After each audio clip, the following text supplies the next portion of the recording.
your question, Mercy? Yes, Prof. Thanks. Okay, he's saved. He did not try. Kaya nga, hindi ba nakahula nga dyan eh, hindi niya hahayaan na mabulok, na even na yung kanyang buto ay mabali. Di ba nasa kwan yan? Nasa hula po yan. Kasi ang mga Romano, pagka yung mga kriminal ay ina-analyze nila through crucifixion, ay pinapalo din nila ang kanyang mga buto. Kopya. Pero he did not allow, as pointed by what? By prophecy. So, God did not allow himself to be, to be subjected to the law of decomposition. Pero tayong lahat na ordinaryong biological beings ay, whether we like it or not, madidecompose po tayo. Prof, clarification. Yes. Would that extend yung hindi na preserved from decomposition, would that extend to kahit rigor mortis hindi nagsuffer? Parang so merong preserved talaga, preserved from that. Mati-check natin mamaya kung ano po ba yung experience of death ng person na sinasabi. Okay? Makikita natin unti-unti lang. Thank you for that question, okay? Thank you for that question. Now, going back to the third question. Did Christ experience spiritual death? Yes, Prof. As a whole Christ. Uy, no. No! Sige. No. Ay, na-advance ko yata, Prof. Sige. No muna, Prof. Na-advance ko yata. Gulat ka, no? Kuya James. Na-advance. Baka magwas eh. Nagulat ka, no? Kasi, diba sinabi natin that Christ is katulad natin except sin, di ba? Tama? Tama, Prof. Oo. Except just spiritual katulad yan. except sin, oo. So, ang ating mga maunang mga magulang, they encountered such spiritual death because of their sin of disobedience. Correct? Tama. Tama po. Una-una, ang Panginoon Diyos, hindi talaga tao yan technically. Hindi siya tao eh. Diyos nga yan eh. May pagka-Diyos nga yan. Kaya spiritual yan, hindi pwedeng ano yan. Siya mismo yung spiritual eh. Okay. Lalong hindi siya makaka-experience ng existential death. Correct? Okay? Tama? Kasi lahat ng tao hindi pwede maka-experience ng existential death. Pero bibigyan natin ng nuance ito mamaya. Okay, basta doon, agree na tayo sa dalawa, ha? Yes po. Agree na po tayo na naranasan ito ni Kristo. Buong Kristo naranasan niya yan, ha? Buong Kristo naranasan niya ito. Yes, may tanong. Nabanggit ni Agustin pala, Prof, na one death kay Christ, two deaths sa atin. Merong siyang na-mention. Yung one death for Christ. One death for Christ, two deaths sa atin. Sige. Okay. Mamaya, papaliwanag natin yung spiritual death na ito. Kung naranasan ba ni Kristo dito, knowing na wala siyang kasalanan. Okay? Pupunta na tayo sa next. Masusundan niyo pa po ba ako? Detective? Yes, Prof. Laiko? Yes, Prof. Kuya Germs, okay? Busog na po ba kayo? Ay, grabe, Prof. Busog na busog sa knowledge and visual. Ako naman po, Prof, first of knowledge naman ako. First of knowledge. How about you, Nomina? Am I leading you towards this position of the bishop with these preliminaries? Yes po. And talagang buhay na po tayo ngayon. Okay, sana yung mga tiga-TPC ay manood naman sa lecture ko, okay? Tunod sila para sa ganun. Magkaroon sila ng tinatawag na, ito libre ito, hindi sila kailangan pumunta sa theological school, okay? para mapag-aaralan lahat. Sila ngayon po. So, salamat. And devotee star. Shout out mo si Haesung. I'm from UST po, from Ay, ganun. ECC. Okay. Okay. Naka, hindi na ako marunong. Ayun, okay. Ano yan? This is an additional what? Then this is an additional dogmatic or theological doctrine in our understanding of the God-died issue. Okay? I would like to clarify theologically our original preternature. This is the pre-fall human nature. Bakit napakahalaga na maunawa ng preternature in our understanding of the God-died theology? Bakit po kaya? Si Prof, para maintindihan ko ano ba ang kasalanang pagbabayaran ni Jesus Christ? Is it the pre-fall or the post-fall? Yun. That's one. Okay? So we cannot understand the post-fall if we do not understand the pre-fall nature. Kopya, we call it the preternature. Liwanag po.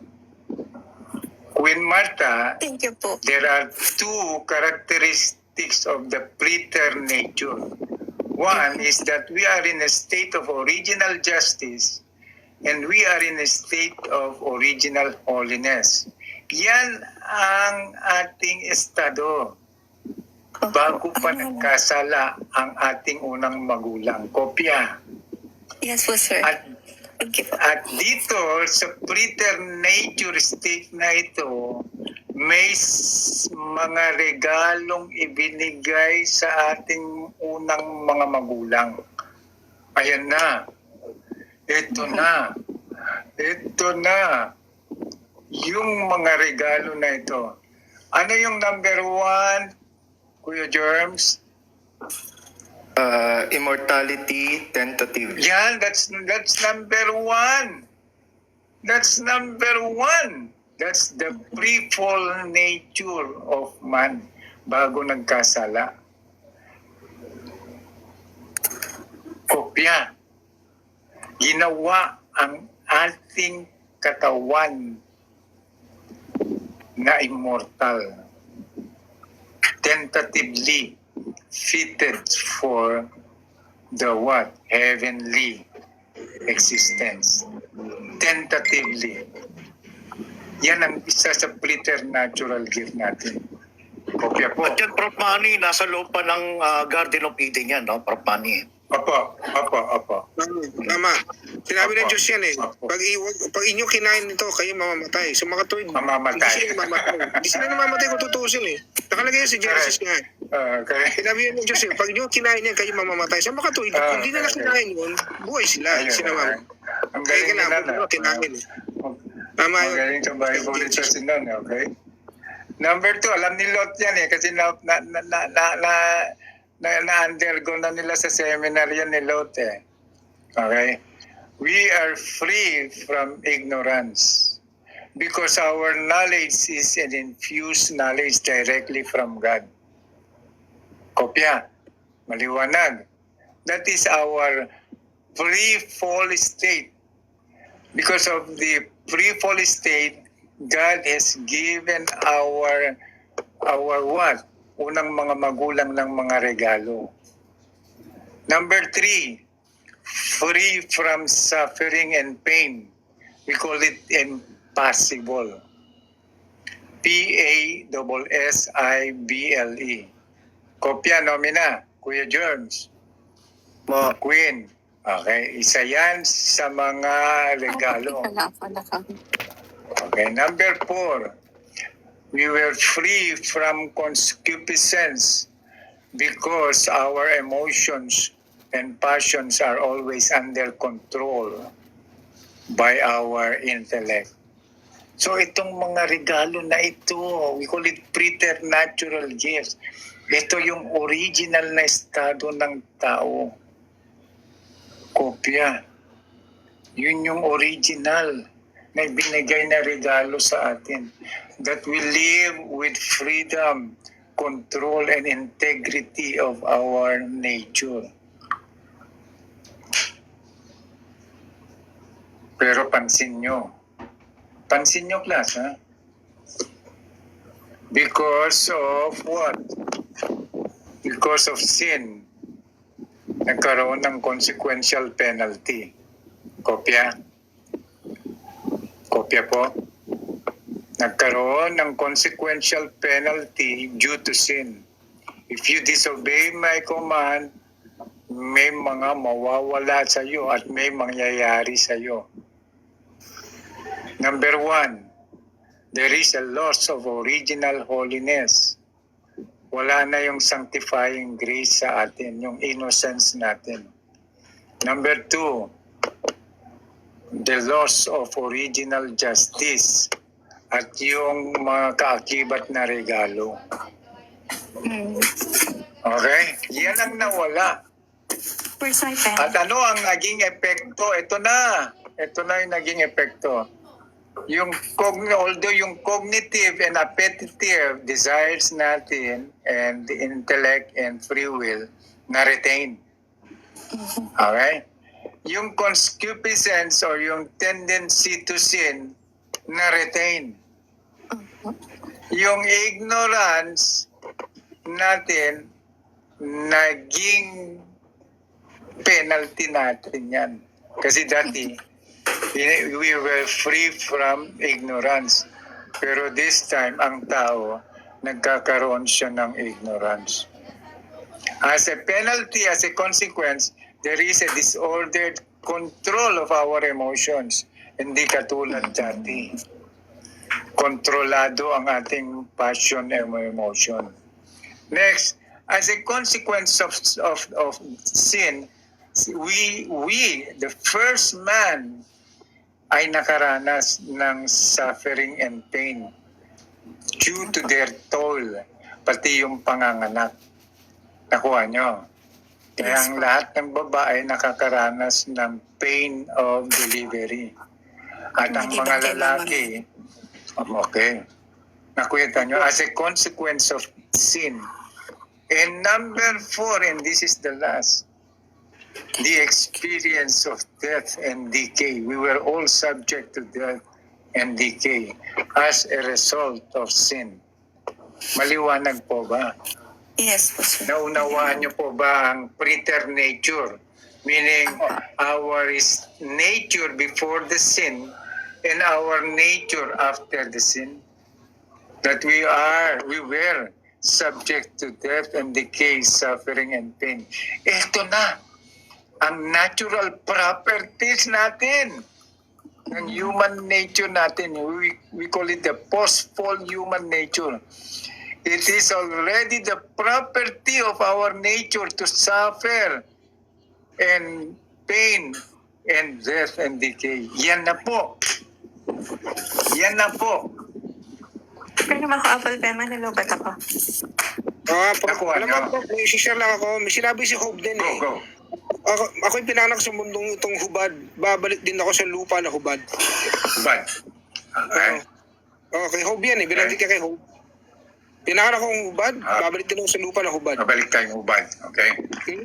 Ganda nun. Nagigets ko yan. Okay. Gandang topic yan. Ganda yan. Okay. So, kung titignan natin, bagamat, ulitin ko kung mabasa yung nature and grace ni St. Augustine, bagamat ang ating nature ay wounded, disordered, but it is not totally destroyed.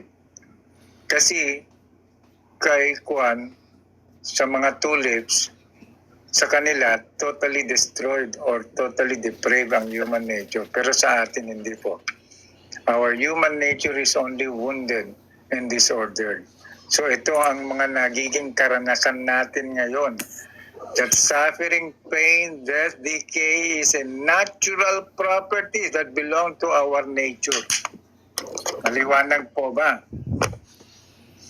So, Nomina, can we now conclude that because of the post-fall human nature suffering and death and decay is the natural property of this nature, pwede na ba natin may conclude, Kuya Germs? Definitely, Prof. Definitely, boy lang Definitely. po.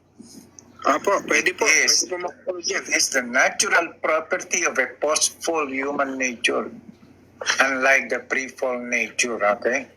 So, bakit napakahalaga po nito sa pag-unawa ng God-died theology? Why? Kasi tinatanong nga nila, ano ba ang namatay kay Kristo sa krus? Okay. Sino ba ang nakaranas ng suffering and pain and death sa cross? Ngayon, kung naunawaan natin na ito na pala ang natural properties ng post-fall nature, that this post-fall nature will undergo suffering, pain, death, and decay, makukonclude natin that our post-fall nature is subject to suffering, pain, death, and decay. Because these are the natural properties belonging to this wounded nature. Kasi wala po tayo sa pre-fall nature. Ang ating nature ay post-fall due to the sins of our parents. So, did I clarify preter nature? Did I clarify Thank this you po. doctrine na po? Salamat po, Prof. Thank you po. Malinaw po niya. Salamat po. Liwanag. Okay. Kaya nakikita nyo, nararanasan nyo sa mga tao ngayon, they commit ignorance, kuminsan hindi nila makontrol yung kanilang passion, nagagalit, kuminsan nag-a-analyze sila. Okay? Ang tao ay nakakaranas ng suffering and pain at ang tao po ay nakakaranas ng decay after death. Yan po ngayon ang post-natural state natin. Okay? Another point of clarification po about the post-fall human nature. Another, lulubusin ko na po ito, nomina and the rest, kasi nakikinig sila padre sa baba. Lulubusin ko na po ito, dalawa na lang naman eh. Okay lang po ba sa inyo? Ako, sir. Po ba? Yes, bro. Bagamat Hirap pagod na po din ako, Prof, kapag pagod ka na, Prof, hindi pa tawagin ako. ko na lang yung kaibigan kong si Voila. Mag-continue. Sige, joke lang. Akin nomina ha, mapapagalitan tayo ni Prof niyan. Si Voila, Voila naman yung nakikinig. Voila. Pagkuhan, nomina, may mga nakikinig na pare. Okay? Behave tayo. TikToker lang tayo eh. Okay? Okay? So, another point of clarification about post-fall human nature. Kasi ang clarify ko nga is about pre-fall human nature, correct? Ika-clarify ko ang post-fall nature.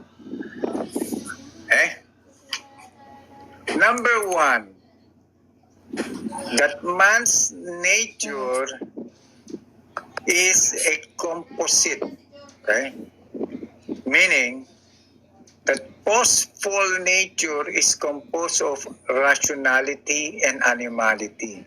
Basic po yan sa philosophical psychology. At ewan ko kung na-i-discuss ito ng apologetics ng Cebu. Okay? Basic po yan. Na maunawaan natin ang post-fall man's nature is a composite of animality and rationality. Meaning that man is composed of soul and what? And body. Correct? Okay. What makes man rational is his soul. Kopya. What makes man rational or a thinking being and a desiring being is his soul.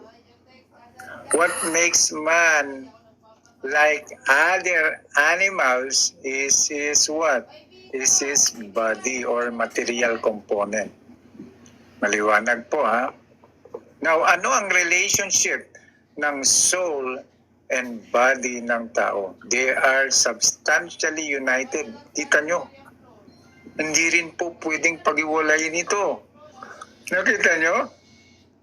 kopya. Parang Yes, sir. hypostatic. Parang hypostatic yun niya. Hindi na, no? Nomina, Demos, and Queen. Kuya Jeff, Yes, parang hypostatic yun din, ah. Okay?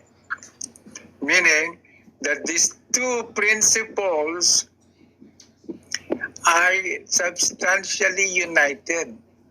We cannot define man in terms of his soul alone. We cannot define man in terms of his body alone. That is not the complete man.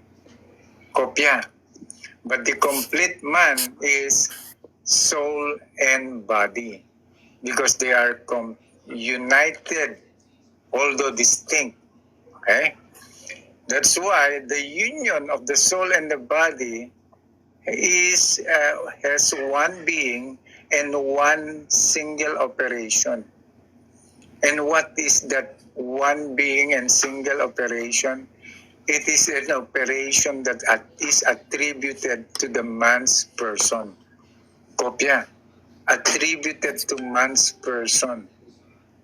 So kung titignan natin, unawain natin ang post-fall human nature, yung soul, yung kaluluwa ng tao, pakibasa nga, Kuya Jones. Subsist independently after death of body, immaterial, immortal, rational acts without bodily organs. Yan ang characteristics ng ating kaluluwa. It can subsist independently after death. Bakit po? Na pag ang tao, ang kanyang kaluluwa ay humiwalay sa kanyang katawan, ay nag-exist siya independently. Nagsasubsist siya. Anybody? Any reason? Bakit po kaya? Bro, meron akong si Sir, no? Doon sa idea na yan. Okay.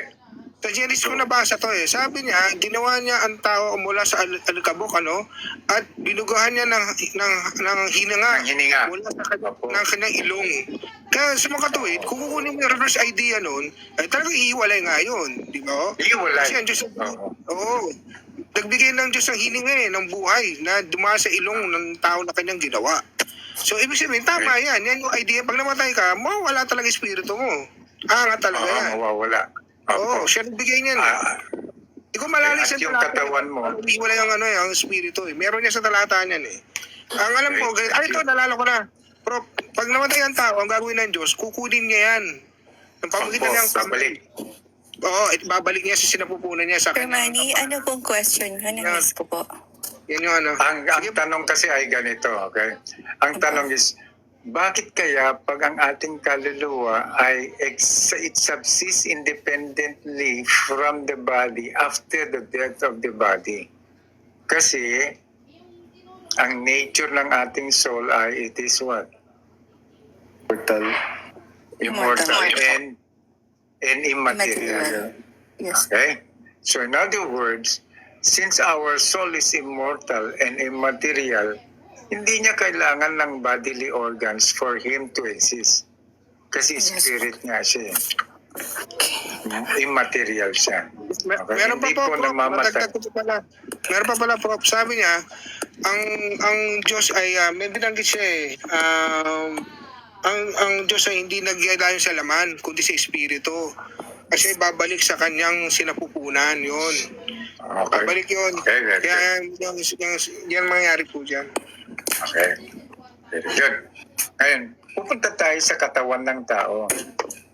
That, pakibasa nga po, Queen Martha, are you there? Yes po, I'm here po.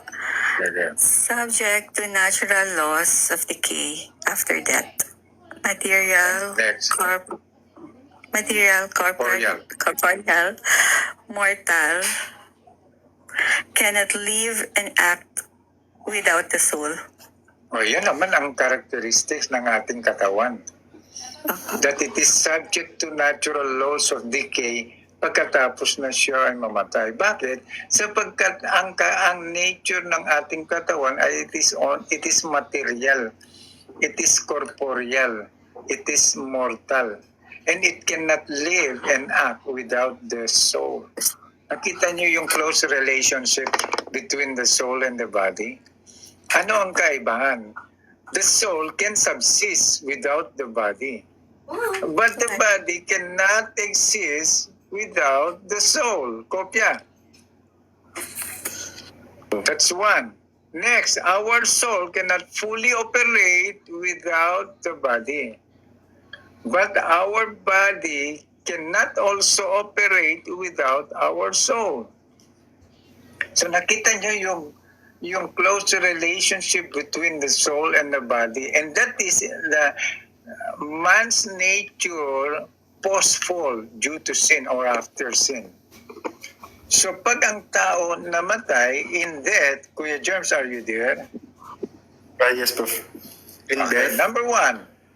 in death, man's nature is incomposite. Tama ba? Incomplete. Incomplete. Hindi ko mabasa po. Okay, that's one, ha? Dapat maunawaan niyo po ito. Na pag ang tao namatay, ang kalikasan ng tao ay incomplete. Bakit po kaya? There's a separation of body and soul, Prof. Because there is a separation of the body and soul. Very good. There is a cessation of what? Of function. Okay. Number two. Demos, are you there? Demos, can you help us? In death, the union is dissolved, separation. Through separation. Okay. In death, the union is dissolved or severed because of the separation of the body and soul. Yan ang nangyayari pag namatay, nag-unalive ang tao. And number three, Laiko, are you there, please?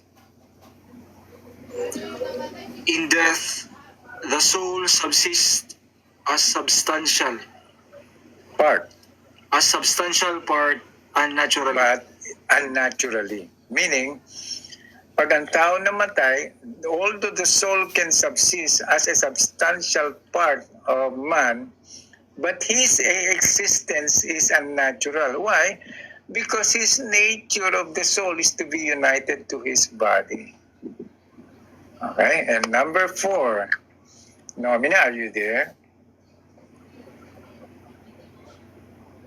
Or, Kumuha yata ng kape, Kuya Prof. Germ. Si Ian. okay, Kuya Germs. Death, the soul cannot perform fully human operations.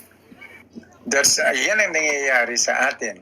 Kasi our human soul needs our body in order to perform what? Bodily activities.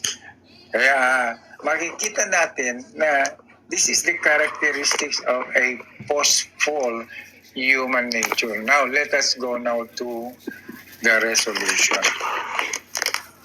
Okay. Ano ba ang kinongclude natin kanina, Queen Martha, na nararanasan ni Kristo?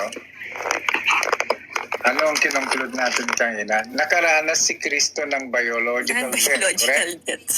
Opo. Nakaranas din siya ng metaphysical death, tama? Like, Yes po. okay, detective, nakaranas siya, okay? Yes, Prof. Kasi siya ay katulad natin na ordinaryong tao except sin, okay? Ngayon, pupunta na tayo sa resolution. Resolution number 1. Whether only the nature of man suffered and died. Sagutin nyo ang tanong na ito. Kasi yan ang isa sa mga tanong na point of contention. Whether only the nature of man suffered and died. Ano ang naging sagot natin? Oh, imposible, correct? Kasi may implications, correct? Napakaraming implications, tama? Napakarami. Ano ba yung mga implications? Ito yun, di ba, Laiko? Yan yung binanggit natin, di ba, Demos and Queen? Yung Kuya Germs? Yes po. Yan yung mga implications, ano? Okay, so, pupunta na tayo sa resolution number 1. Resolution number 1. Whether only the nature of man suffered and died. The answer is, pakibasa nga po, Sis Marta, ang ating resolution. Not only the man or his human nature, but the whole Christ, the God-man, suffer and died. That is our resolution. Kopya. Kopya po. That is our answer to your question. Okay? That is our stand. And kung bibigyan nyo na po ako ng stand, ito na po ang stand ko. Ngayon, marahil tatanong nyo, bakit parang iba naman ang stand nyo sa props, sa stand ng mga obispo? Titignan po natin kung iba nga po ba o hindi. Pero at least, are we faithful doon sa mga nakaraang slides na binanggit natin kanina? Laiko, Demos, and the rest. Naging faithful ba tayo doon sa mga dogmatic considerations na binanggit natin kanina? Yes po, Naging sir. faithful po ba tayo?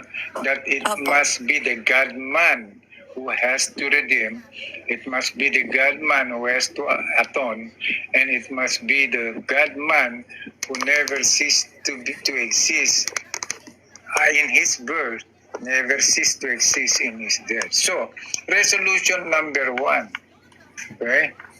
Whether only the nature of man suffered and died, our answer is not only the man or his human nature, but, ito yung the big but, Martha, the whole Christ. And the whole Christ is the God-man. Kopya, ito yung the whole Christ. Oh. Ayan yung the whole Christ. Ayan. This is the whole Christ, correct?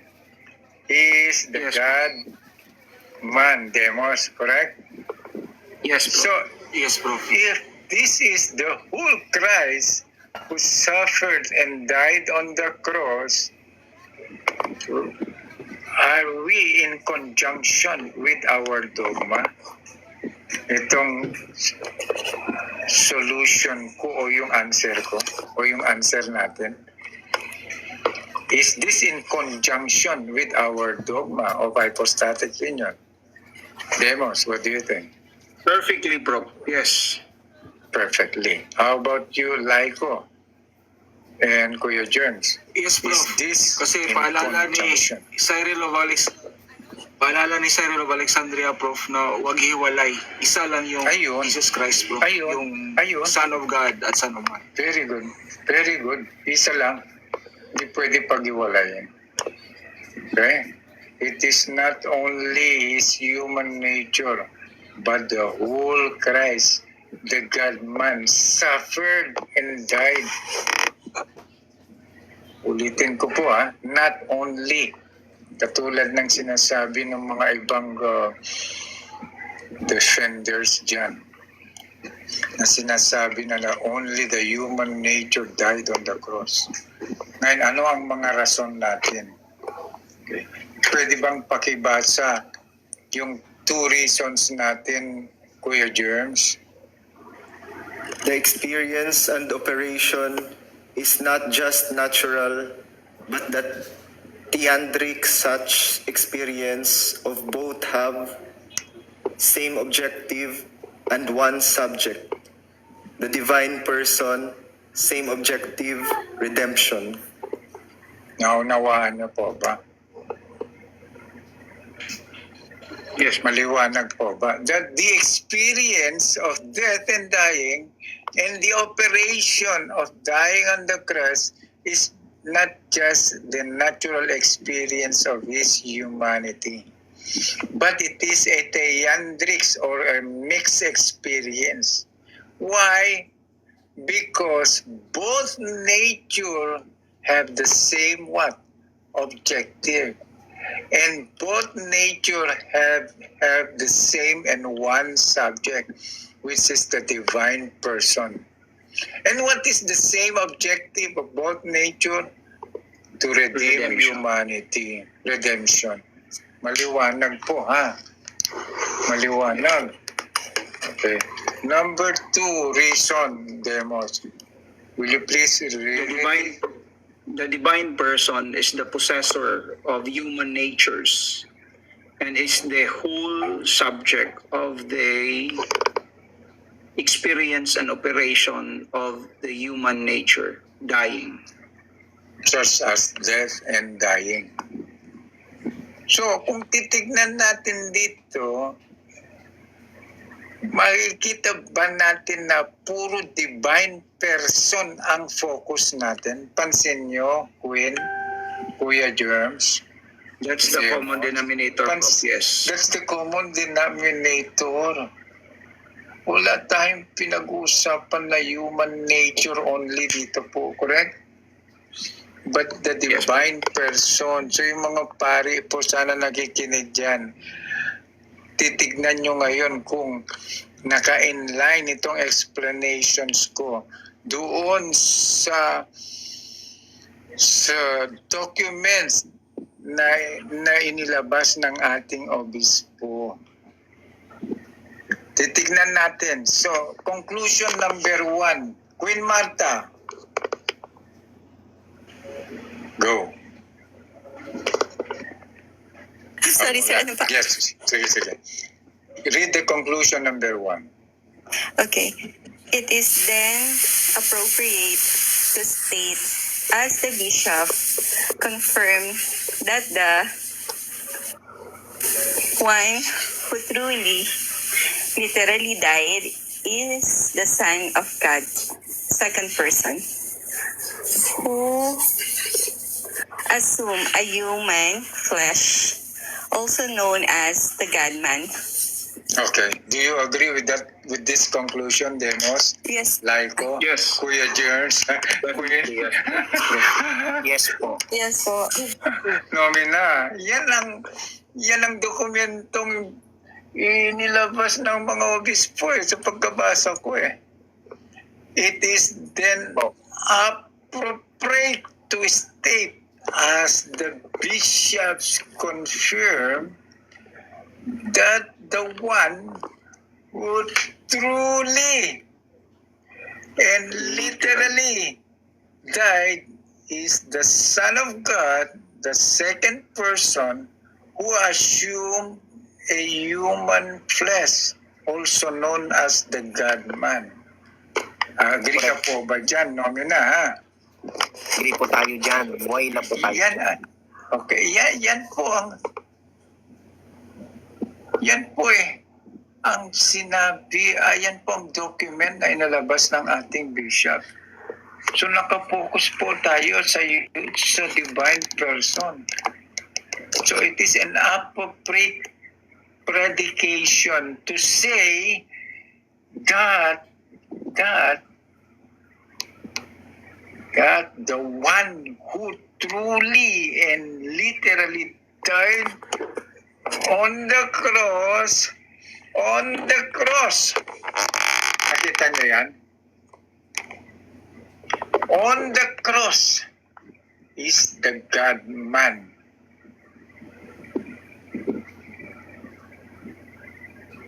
Huwag niyo pong hahatiin ang God-man na yan. Tumayo sanang balahibo niyo sa pagkakalat ng mga maling aral at hahatiin niyo ang ating Panginoong Jesucristo. Hindi sila kinakalabutan, Prof, na i-animate nila yung hypostatic union. Kaya nga, Pwede ba yun? ang dami nilang binabiolate. Ang dami nga pong binabiolate Although they also kinakalat claim nila. knowledge of the hypostatic union, Prof, but the problem is the lack of understanding of what is hypostatic Understanding. union. They should have That's attended this lecture. So, walang proper grounding.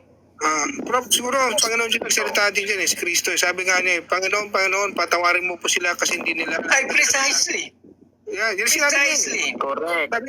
Sabi niya, nung bago siya malugutan hininga, So, ibig sabihin, so, patawarin mo po sila. pinapalabas mo, Kuya Kim, na ignorante sila? Hindi, kasi alam mo bakit nagkagaroon doon, demos? Alam mo bakit nangyari yung demos? Kasi Hindi nila alam. Hindi nila alam. Hindi, ganito yan, bro. Kasi nangyari, bro, dahil sa butuhan yan. Sa panahon ni Iscariote yan. Ay, Iscariote tuloy. Sino ba to? Si, pangalan to? Poncio Pilato. Pilato. Kasi sabi ni Pilato, hindi ko kaya husgahan tong taong to. Tingnan kasi Diyos tao kay Kristo tao. Hindi niya kaya husgahan yan. Kaya paghusga, binigay niya sa mga tao. Nagkataon yung mga taong yun, ibang husga. Kaya yung sinasabing the more the merrier, dun na leche si Kristo dyan, dahil sa botohan na yan. Kaya nagsalita si Kristo, Ama, Panginoon, patawarin mo po sila. Hindi nila alam kanilang ginagawa. Usually, since nabanggit mo na lang din si, nabanggit mo si Poncio Pilato, siya yung principal, model ng mga matitigas ang ulo Kasi sabi ni Pilato, kung anong nailagay ko na. Hindi niya principal lang mga kung anong gusto namin. Wala na. Kasi brother, si Poncio Pilato kasi Governor General yan ng Roma na pinadala doon sa Jerusalem. Siya mag-govern ng gobyerno doon. Nagkataon niya nga si Kristo nga dinala sa harapan ni Pilato para husgahan nga. Kaya nga yan ang challenging diyan. Prof. Manny. Pero anyway, yun. Prof. Manny, thank you po sa pagpapaakyat. Baba na ako, antok na ako Salamat po, ang dami ko natutunan. Thank you very much. Sayang si Sis Lot bakit di niya ni-live to? Hindi, may Pwede sakit sanang siya. May i-replay sakit kung siya. ni-live niya.